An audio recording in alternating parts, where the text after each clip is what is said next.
রাধে রাধে বন্ধুরা, শুভ রথযাত্রা। রথযাত্রা উপলক্ষে আমার সকল বন্ধুদের জানাই অনেক অনেক ভালোবাসা ও অভিনন্দন।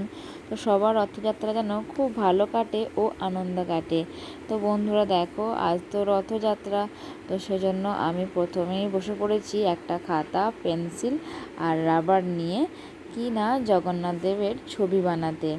তো এই ছবিটা বানাচ্ছি তার একটাই কারণ হচ্ছে, এই ছবি দিয়েই কিন্তু আজকে আমি রথটা সাজাবো আর কি। তো রথ সাজাবো তার জন্য আর কি ছবিটা আঁকছি। তো দেখো, এদিকে আমি পেন্সিল দিয়ে প্রথমে একটা সার্কেল এঁকে নিয়েছি। তো তারপর যথারীতি জগন্নাথ দেবের চোখ, মুখ, তিলক সব এঁকে নিয়েছি। এরপর না রং করতে বসে গিয়েছি। তো প্রথমে লাল রংটা দিয়ে দিলাম মুখটা, তারপর চোখগুলো এঁকে নিচ্ছি কালো রং দিয়ে। আর কি বলো তো, আমার মেয়ের না ছবি আঁকার খুব আগ্রহ আর নেশা, সেজন্য দেখো ও কিন্তু বসে গেছে যে আমি কিভাবে আঁকছি, তো সেটা দেখতে আর কি। আর তোমাদেরকে আগেই বলে দিই যে আমি কিন্তু অনেক আগে থেকেই ছবি আঁকা শিখেছি, আমি কিন্তু ছবি আঁকতে জানি। তো সেজন্য কি বলো তো, আমার একটা ছবি আঁকার প্রতি একটা আলাদাই নেশা। তো আজ যেহেতু রথযাত্রা, তো সেজন্য জগন্নাথ দেবের যে মূর্তি সেটা বানাবো না, সেটা কি হয়। তো সেজন্য দেখো প্রথমেই কিন্তু আমি খুব সুন্দর রং দিয়ে একটা জগন্নাথ দেবের মূর্তি এঁকে ফেললাম। তো কেমন লাগছে বা কেমন হয়েছে তোমরা কিন্তু অবশ্যই আমাকে কমেন্ট করে জানিও। তো দেখো, এদিকে কিন্তু আমার ছবি আঁকাটা একদম পুরোপুরি কমপ্লিট হয়ে গেছে। আর এদিকে ওর বাবা রথটা সাজাতে বসে গেছে। তো প্রথম থেকে না আমার ভিডিওটা করা হয়নি, তার একটাই কারণ হচ্ছে, তোর বাবা যখন এই কাগজগুলো রঙিন কাগজগুলো কেটাতে বসেছিল, তখন আমার ছেলে উঠে পড়েছিল। তো সেজন্য না প্রথম থেকে ভিডিওটা একদম করা হয়নি। তো যাই হোক, দেখো এদিকে কিন্তু আমাদের রথটার চারিপাশেই রঙিন কাগজ চেটানো হয়ে গেছে, শুধু আর কিছুটা অংশই মাত্র বাকি আছে। তো সেখানটাও না ওর বাবা চিটিয়ে দিচ্ছিল। আর আমার মেয়ে এদিকে এই যে চারদিকটা আছে, আমি দুটো জগন্নাথ দেবের ছবি এঁকেছিলাম আর দুটো আমার মেয়ে এঁকেছে। তো তোমরা দেখলে নিশ্চয়ই বুঝতে পারবে যে আমার মেয়ে কোনগুলো করেছে। তো দেখো, এদিকের দুটো আমার মেয়ে করেছে, আর এই যে যে দুটো দেখতে পাচ্ছ এদিকেরটা আর সামনের দিকেরটা, ওই দুটো আমি করেছিলাম। আমিও কিছু রঙিন কাগজ ছিল, সেগুলো কেটে সাইজ করে ঠিক করে ওর বাবাকে দিচ্ছিলাম যাতে ওর লাগাতে সুবিধা হয়। তো এদিকে কিন্তু আমাদের কাগজের কাজ সব ফ্রেশ হয়ে গেছে। তো এরপর ওর বাবা এখন রজনীগন্ধা যে সরু সরু ফুলের মালাগুলো হয়, সেগুলো দিয়ে আর কি রথটা সাজাবে। বাদবাকি যে অংশটা আছে সেটা আর কি ফুল দিয়ে সাজাবে। কাগজের কাজ একদম শেষ হয়ে গেছে।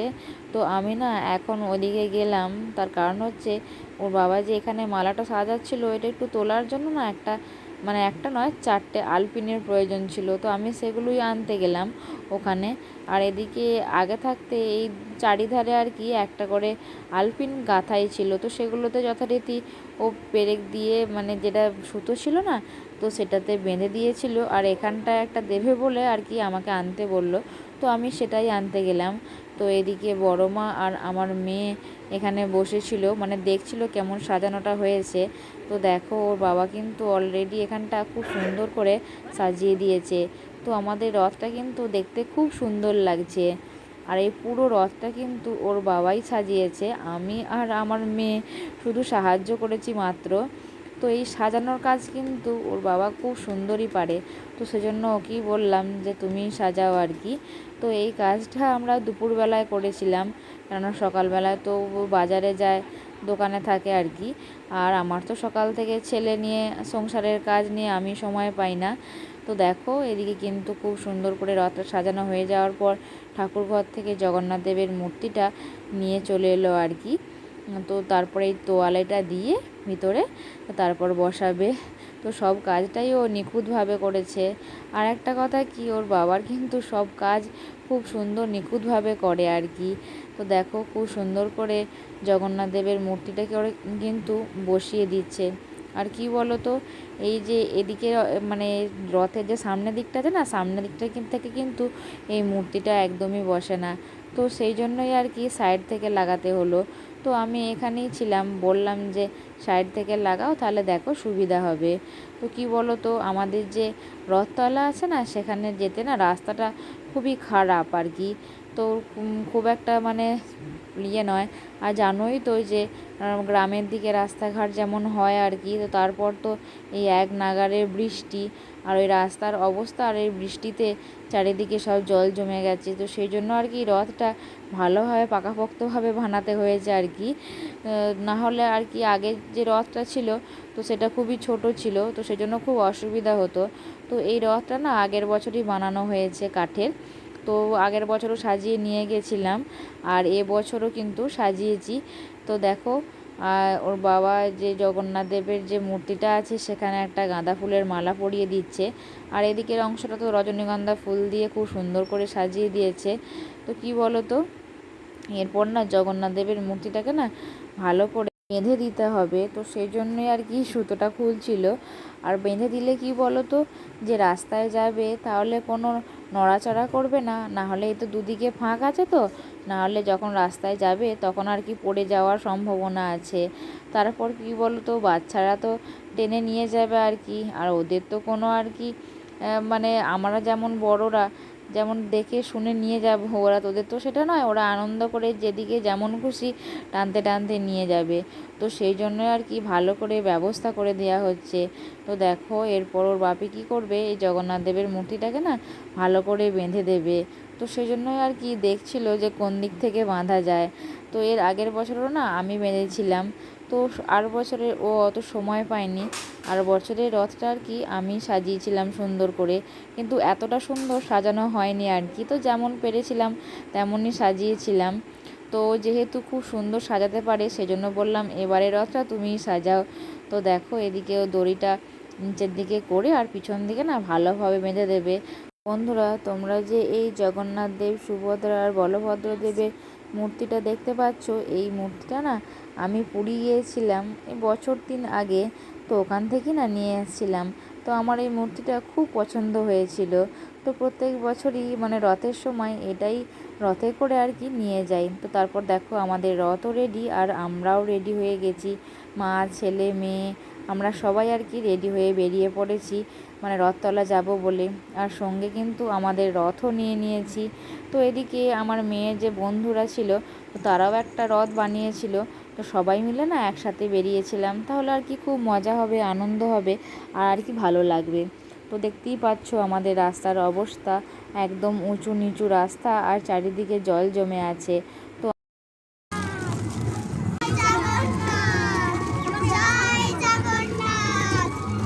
দাঁড়া আমি একটু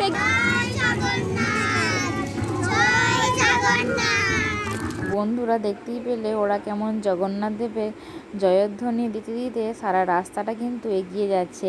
আর এখানে রাস্তাটা একটু ভালো বলে ওরা কিন্তু তাড়াতাড়িই চলে এলো।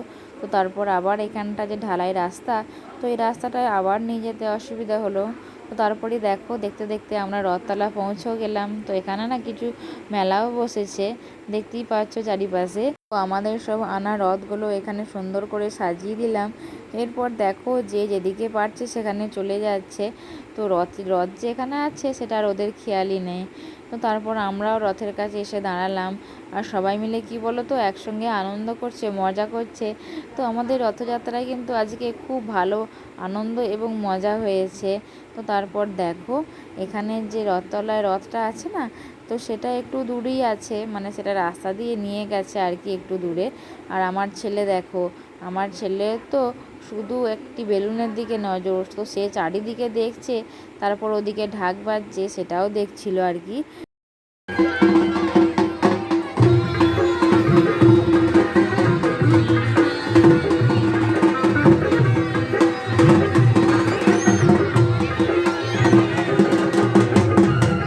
দেখো আমাদের গ্রামের যে রথতলায় রথটা হয় না, দেখতে পাচ্ছ সামনের যে রথটা, তো সেটাই এখানকার রথতলার রথ। এটাও খুব সুন্দর করে সাজানো আছে। আর আমাদের গ্রামের কত মানুষ এখানে এসেছে দেখো রথে আনন্দ করতে। তো আজকে রথযাত্রার সবচেয়ে বিশেষত্ব কি না, রথের দড়ি ধরে টানা। তো আমরা সবাই চেষ্টা করলাম যে রথের দড়ি ধরে রথগুলোকে যতটা সম্ভব টেনে নিয়ে যাওয়া। তো আজকের এই দিনের সুযোগ আর প্রতিদিন আসবে না আর কি। তো রথের দড়ি ধরে টানাটা একটা অনেক পুণ্যের কাজ, যেটা আমি মনে করি। তো তারপর দেখো বন্ধুরা, এখানে কিন্তু পাঁপড় ভাজা হচ্ছে। আর রথের দিনে পাঁপড় ভাজা আর জিলাপি তো অনবদ্য আর কি। তো এদিকে পপকর্নের একটা দোকান বসেছিল। তো দেখো সামনে থেকে তোমাদের দেখালাম যে আমাদের রথতলা রথটা, সেটা আর কি তোমাদের দেখালাম। তো তারপর না চলে এলাম। কেন বলো তো, খুব মেঘ করে এসেছিলো আর মনে হচ্ছিলো এক্ষুনি যেন বৃষ্টি নামবে। তো তারপর ছোট বাচ্চা নিয়ে যেহেতু গিয়েছিলাম, তো সেই জন্য না তাড়াতাড়ি করে বাড়ি চলে এলাম। আর সঙ্গে আমাদের রথটাকেও নিয়ে চলে এলাম। তো এদিকে আমার গোপাল সোনাও আজকে কিন্তু সেজে গুজে বসে আছে। তো তারপর কি বলো তো, আজকে যেহেতু রথ, বাড়িতে তো পাঁপড় ভাজতেই হবে। তো সেজন্য না বাড়ি এসেই কি করলাম, নানা রকম পাঁপড় নিয়ে বসে পড়লাম একদম ভাজতে। আর এদিকে কড়াইয়ে তেল গরম করে রঙিন পাঁপড়গুলো প্রথমেই দিয়ে দিলাম। তো এই যে দেখো, এই একরকম পাঁপড়, তো এই পাঁপড়গুলো না খেতে খুব সুন্দর। আর ভাবলাম সব রকমই যখন পাঁপড় আছে, তো সব পাঁপড়ই কেন আজকে না খাওয়া হয়। তো সেজন্য যত রকমের পাঁপড় আর কি বাড়িতে ছিল, তো সব পাঁপড়ই কিন্তু আজকে ভেজে নিচ্ছি। আর কি বলো তো, এই যে পাঁপড়গুলো দেখতে পাচ্ছ, এই পাঁপড়গুলো না খেতে খুব সুন্দর। তো ভাবলাম যে এইগুলোও নিয়ে নিই আর কি। তো এদিকে কিন্তু আমার অনেক পাঁপড় ভাজা হয়ে গেছে। আর আমি এখনও পাঁপড় ভাজবো, মানে যতক্ষণ না আর কি এই যে জায়গাটা নিয়েছি এটা ভর্তি হয়, তো ততক্ষণ কিন্তু আমি ছাড়ছি না। কেন বলো তো, আজকে সন্ধ্যাবেলায় না পাঁপড় আর জিলাপি এইগুলোই আর কি সবাই মিলে আনন্দ করে খাবো। তো রথ দেখে তো চলে এলাম। তো দেখো আমি এদিকে প্লেটেতে জিলাপি আর পাঁপড় সব বেড়ে নিয়েছি। তো জিলাপিগুলো না ওর বাবা সকালেই নিয়ে এসেছিলো আর কি। আর এদিকে দেখো 4 রকমের পাঁপড় ভেজেছি, 4টে প্লেটের মধ্যে আমি আলাদা আলাদা করে নিয়ে নিয়েছি। আর সবাই মিলে দেখো আমরা একসঙ্গে খেতেও আরম্ভ করে দিয়েছি। বন্ধুরা, আজকের ব্লগটা আমি এই পাঁপড় জিলাপি এসব খেতে খেতেই শেষ করে দিচ্ছি। আবার দেখা হবে নেক্সট ব্লগে। রাধে রাধে।